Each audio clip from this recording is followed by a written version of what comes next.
Dah 2 hari aku datang asyik habis saja. Akhirnya hari ni dapat juga aku merasa chicken tender dekat sini.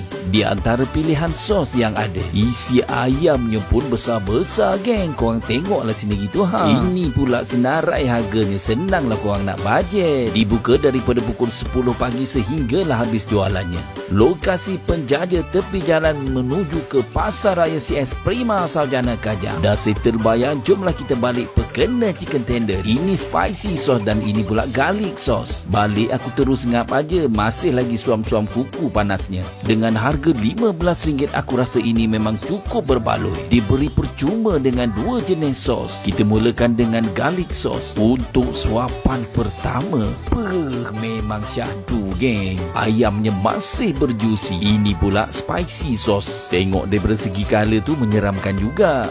Masuk aja ke dalam mulut, tak adalah pedas sangat. Budak-budak pun bolehlah makan ya. Yang berada di sekitaran dia pun tunggu lagi geng. Boleh try.